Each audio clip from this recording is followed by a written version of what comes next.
राजस्थान में तमाम ऐसे नवयुवक हैं, युवा हैं जिनको नौकरियां नहीं मिल पा रही क्योंकि उनके खिलाफ एफआईआर दर्ज हो गई और पुलिस वेरिफिकेशन नहीं हो पाती। और वो धार्मिक नगरी जहाँ गंगा, जमुना, सरस्वती, सोरो, मथुरा, काशी, अयोध्या, बाबरी मस्जिद, ऋषिकेश, बनारस, उसमें एक गरीब समाज की बेटी चार बार उनको मुख्यमंत्री बनाने का काम आदरणीय काशीराम जी ने किया कि कमज़ोर वर्ग जो है, दलित समाज जो है, जो कांग्रेस का वोटर बना हुआ है, वो चाहती है कि अगर ये दबा रहेगा, कुचला रहेगा, पीड़ित रहेगा तो कांग्रेस को वोट करेगा।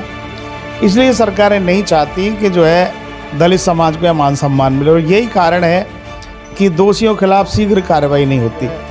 दलित एट्रोसिटी के मामले में पहले नंबर पर आ चुका है, लेकिन अब राजस्थान की जनता समझ चुकी है, जान चुकी है। खासकर जो बहुजन समाज है वो आदरणीय बहन कुमारी मायावती जी में अपना अस्तित्व देख रहा है। साथियों जय भीम, मैं हूं पराग महेंद्र, आप देख रहे हैं नेशनल चौपाल। बता दें कि राजस्थान में विधानसभा के चुनाव होने हैं और बीते 15 दिन में लगातार बहुजन समाज पार्टी के राजस्थान के माध्यम से एक बड़ी विशाल संकल्प यात्रा निकाली गई। लगातार 15 दिनों से ये संकल्प यात्रा चली, जिसका समापन जयपुर के अंदर में हुआ। नेतृत्व बहुजन समाज पार्टी के राष्ट्रीय कोऑर्डिनेटर आकाश आनंद इनके माध्यम से हुआ और इस संकल्प यात्रा में शुरुआत से लेकर तो आखिर तक के जिस प्रकार तमाम 200 से अधिक तमाम 200 से अधिक जो जगहों पर जो तमाम कार्यक्रम हुए, जो सभाएं हुई, 3000 से ज़्यादा किलोमीटर का जो फासला जिस पूरी यात्रा ने तय किया, जिनके नेतृत्व में पूरा कार्यक्रम चला। हमारे साथ में मौजूद है राजस्थान के प्रदेश अध्यक्ष बहुजन समाज पार्टी से भगवान सिंह बाबा जी। इनसे जानेंगे, पूछेंगे आखिर इस संकल्प यात्रा का क्या महत्व था, क्यों संकल्प यात्रा बहुजन समाज पार्टी ने शुरू की थी, आखिर क्या उन सफलताओं को बहुजन समाज पार्टी ने पा लिया है और आने वाले समय में किस तरीके से बहुजन समाज पार्टी राजस्थान में काम करने वाली है। सर बहुत बहुत स्वागत है हमारे चैनल पर। जी नमस्कार, जय भीम। किस तरीके से इस संकल्प यात्रा की एक सोच निर्माण हुई, शुरुआत हुई और उसके बाद में क्या आज 15 दिन के बाद में आपको परिणाम देखने को मिले? देखिए, लगभग 2 महीने पहले हम लोगों ने इस संकल्प यात्रा को निकालने की प्लानिंग की और इस संकल्प यात्रा को निकालने का मकसद ये था कि क्योंकि जो मीडिया पर जो लोग हावी हैं, बहुजन समाज पार्टी बड़ी बड़ी जनसभाएं करती है, कार्यक्रम करती है, बूथ स्तर के कार्यक्रम, सेक्टर स्तर के, विधानसभा स्तर के, जिला स्तर के, लेकिन मीडिया के बारे में ज़्यादा कुछ नहीं कहूँगा, लेकिन मीडिया हमको जगह नहीं देता, तरजीह नहीं देता, क्योंकि विधानसभा का चुनाव बहुत नज़दीक है। 3 महीने में विधानसभा का चुनाव होना है, तो हमने सोचा कि जब मीडिया हम लोगों को प्रेफरेंस नहीं दे रहा है तो हम लोग जनता के बीच में जाएं। और यही सोचकर हमने इस सरकार की खामियां उजागर करने के लिए हम लोगों ने ये प्लान तैयार किया कि हम लोगों को आम जन के बीच में, जनता के बीच में जाना चाहिए। तो हम लोगों ने ये यात्रा प्लान की और इसके लिए आदरणीय बहन कुमारी मायावती जो कि पार्टी की राष्ट्रीय अध्यक्ष हैं, उनसे परमिशन हम लोगों ने ली और माननीय आकाश आनंद जी जो हमारे नेशनल कोऑर्डिनेटर हैं, उनसे हमने निवेदन किया कि आपको इस यात्रा में रहना है। तो मुझे बहुत खुशी की बात यह है कि माननीय आकाश जी ने काफ़ी दिन हम लोगों को इस यात्रा में दिया। लगातार ये यात्रा 15 दिन तक चली और करीब 3500 किलोमीटर हम लोगों ने रास्ता तय किया। और इसके अलावा जो है इसमें करीब 33 ज़िले, जो वर्तमान में 50 ज़िले हैं, उनमें से 33 ज़िलों में ये यात्रा पहुंची। इन 33 ज़िलों में लगभग 140 विधानसभाएँ आती हैं। फिर भी जो अच्छी विधानसभाएँ थीं, जहाँ बहुजन समाज पार्टी का जनाधार पहले काफ़ी मजबूत रहा है, उन विधानसभाओं 100 विधानसभाओं को हमने टच करने का काम किया। सर परिणाम किस तरीके से आप देखते हैं कि आखिर अब लगता है कि वो नया जोश जुनून क्या सही मायने में जिसके लिए इस संकल्प यात्रा को शुरू किया गया था वो आप उसको पा पाए? देखिए, पहली बात तो मैंने कहा ना कि चुनाव बिल्कुल नज़दीक है, तो एक तो नंबर 1 अपने कार्यकर्ताओं में जोश भरने के लिए, दूसरा अपने वोटर को ये एहसास कराने के लिए कि हम आप लोगों के बीच में हैं। तो इस संकल्प यात्रा को जब हमने देखा कि फर्स्ट डे से ही, पहले दिन से ही जो शुरुआत हुई, हम लोगों ने धौलपुर में एक बड़ी जनसभा की जिसमें हज़ारों की तादाद में लोग जुटे।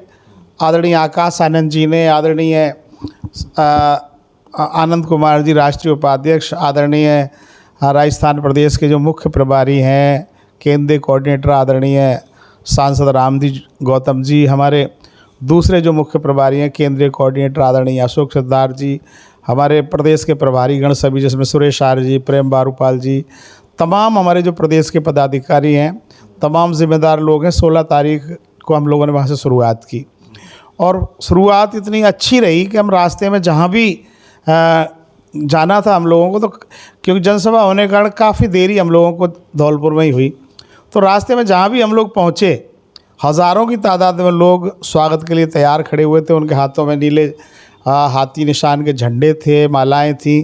हमारे स्वागत के लिए वो लोग आतुर थे। रात को हम लोग करौली पहुँचे। इसी प्रकार से लगातार 15 दिन तक क्रम चलता रहा। हम कहीं 12 बजे रात को पहुँचे, कहीं 11 बजे पहुँचे, कहीं 10 बजे पहुँचे। लेकिन ये बहुत बड़ी बात रही कि कार्यकर्ताओं में इतना जोश था, हमारे वोटरों में, वो रात को 11 बजे और 12 बजे भी हमारा बड़ी बेसब्री से इंतज़ार कर रहा था।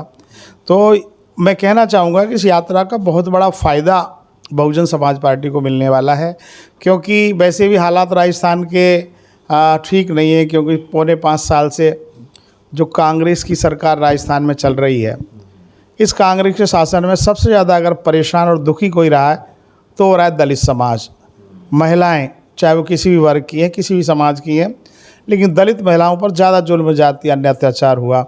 ये वही राजस्थान है जहाँ मूंछ रखने पर दलित युवक को कत्ल कर दिया जाता है। ये वही राजस्थान है जहाँ जो है एक 9 साल के मासूम बच्चे को केवल इसलिए श्रवण मास्टर द्वारा पीटा जाता है, इसलिए उसकी हालत ख़राब कर दी जाती है कि उसने उसके मटके से पानी पी लिया।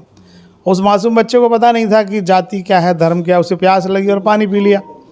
उसे टीचर ने इतनी बुरी तरह पीटा, 15 दिन वो हॉस्पिटल में भर्ती रहा और वहाँ उसकी मौत हो गई। यही जो है सिरोही में हुआ, कार्तिक भील नाम के युवक को जिस तरीके से कत्ल किया गया।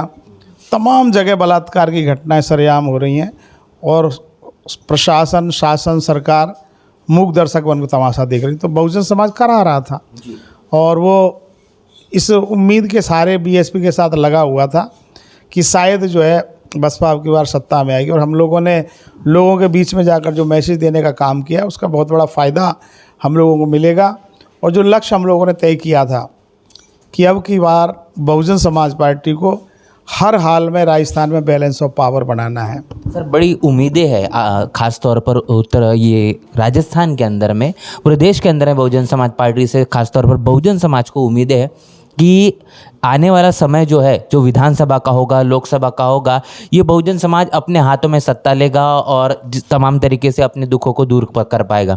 उसी प्रकार जिस उम्मीदों से बहुजन समाज पार्टी को वोट करने का काम राजस्थान के अंदर में किया जाता है, 6 विधायक पिछले विधानसभा के चुनाव के माध्यम से जीते गए, लेकिन समय के साथ में वो कांग्रेस में जाकर शामिल हो गए। क्या बताएंगे इस बार अगर ऐसा कुछ होता है उसके ऊपर में क्या एक्शन होगा बहुजन समाज पार्टी का? देखिए, ऐसी घटना 6 विधायकों को जाने की घटना हमारे साथ 2 बार हुई। 2008 में हमारे 6 विधायक चुनाव जीत कर आए और कांग्रेस को उस समय बहुमत नहीं मिला।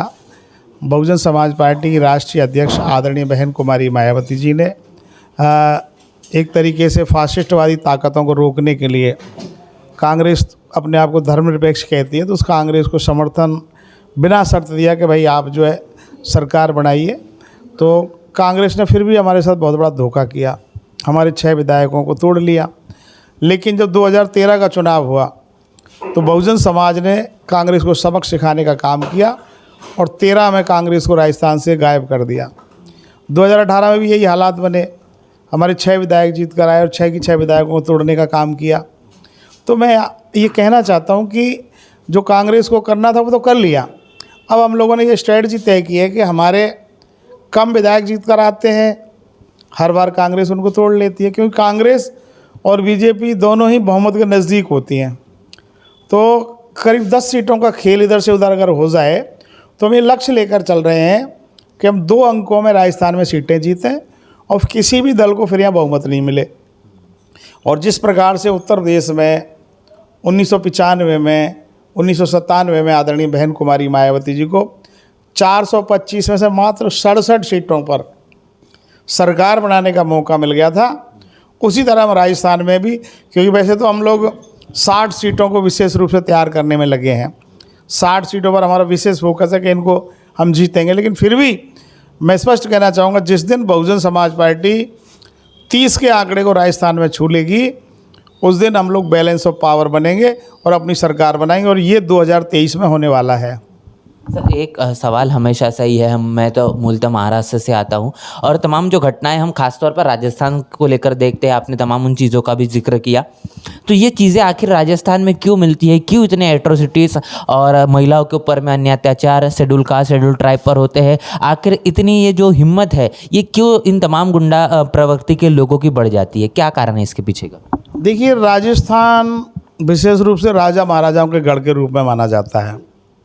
सामंतशाही यहाँ काफ़ी मजबूत रही है, तो सरकारें जो हैं ये नहीं चाहती सही मायने में कि कमज़ोर वर्ग जो है, दलित समाज जो है, जो कांग्रेस का वोटर बना हुआ है, वो चाहती है कि अगर ये दबा रहेगा, कुचला रहेगा, पीड़ित रहेगा तो कांग्रेस को वोट करेगा।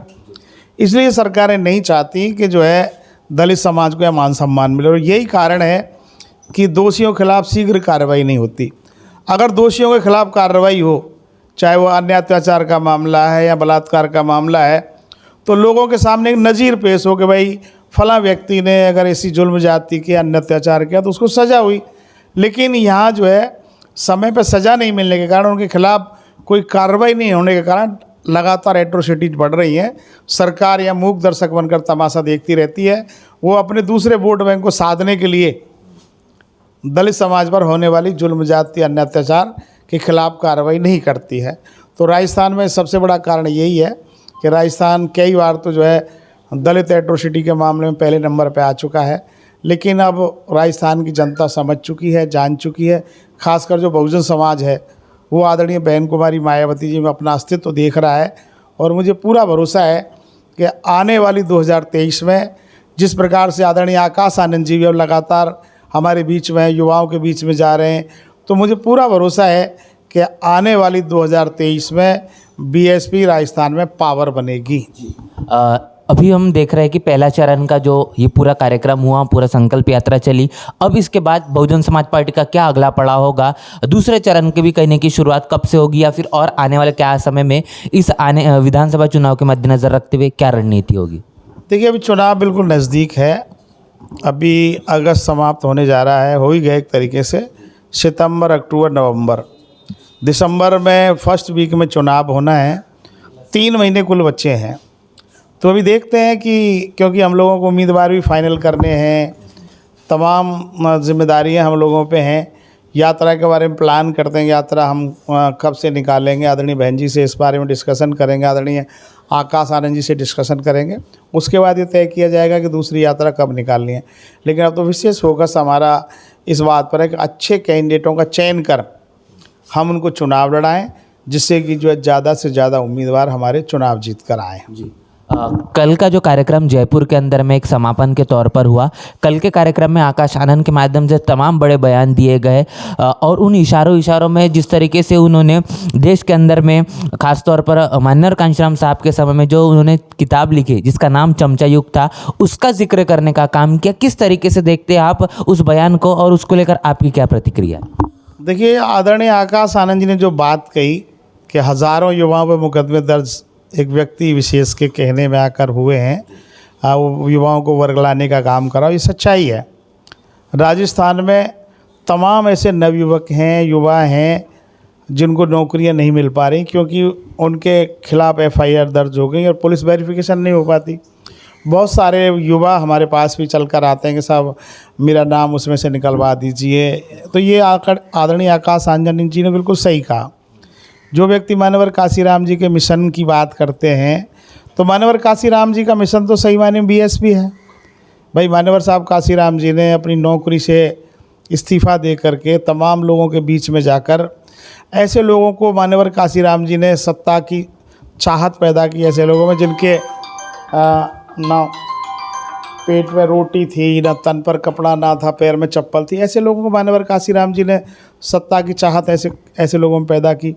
और 1984 में मान्यवर साहब काशीराम जी ने बहुजन समाज पार्टी बनाई और बहुजन समाज पार्टी के माध्यम से 4 बार यूपी जैसे बड़े प्रदेश में, जो कि आप देखेंगे राजनीति का जनक जिसको कहा जाता है यूपी को, क्योंकि लोग कहते भी हैं कि दिल्ली की कुर्सी का रास्ता यूपी होकर गुजरता है, और सच्चाई भी है। क्योंकि आज तक जितने भी प्रधानमंत्री इस देश में बने हैं 90% प्रधानमंत्री अभी तक यूपी से बने हैं। जवाहरलाल नेहरू, लाल बहादुर शास्त्री, इंदिरा गांधी, राजीव गांधी, चंद्रशेखर, बीपी सिंह, अटल बिहारी वाजपेयी, चौधरी चरण सिंह, आज मोदी जी भी बनारस से जीत कर आए हैं। तो तमाम प्रधानमंत्री बनाने वाला प्रदेश और वो धार्मिक नगरी जहाँ गंगा, जमुना, सरस्वती, सोरो, मथुरा, काशी, अयोध्या, बाबरी मस्जिद, ऋषिकेश, बनारस, उसमें एक गरीब समाज की बेटी 4 बार उनको मुख्यमंत्री बनाने का काम आदरणीय काशीराम जी ने किया। और वहाँ सरकार बनाने के बाद बहन कुमारी मायावती जिस तरीके से सर्व समाज को काम तो किए ही गई सर्व समाज के लिए, लेकिन जो समाज सैकड़ों क्या हज़ारों साल से वंचित था, सरकार बनने के 50 साल बाद भी हक और अधिकारों से वंचित था, उसको मुख्य धारा में लाने का काम आदरणीय बहन जी ने यूपी में किया। तो मान्यवर काशीराम जी का मिशन तो बीएसपी है। अब कोई झूठ मूठ को मान्यवर काशीराम जी का फ़ोटो लगा के घूमे तो मेरी तो सोच है कि आदरणीय आकाश आनंद जी ने जो कुछ कहा वो 16 आने सच कहा। बहुत बहुत शुक्रिया। हमने यहाँ पर सीधी बातचीत की बहुजन समाज पार्टी के राजस्थान के प्रदेश अध्यक्ष भगवान सिंह बाबा, इनसे जानने समझने की कोशिश की अगला क्या पड़ा होगा आने वाले इस संकल्प यात्रा का, किस तरीके से बहुजन समाज पार्टी की रणनीति होगी, और आकाश आनंद के माध्यम से जो कल जयपुर के अंदर में बयान दिया गया इस पर भी प्रतिक्रिया हमने लेने की कोशिश की है। पूरी बातचीत को लेकर क्या आपकी राय प्रतिक्रिया लिखकर कमेंट बॉक्स में जरूर बताएं। बने रहे नेशनल चौपाल के साथ। मिलते नए वीडियो में, तब तक के लिए जय भीम, जय भारत।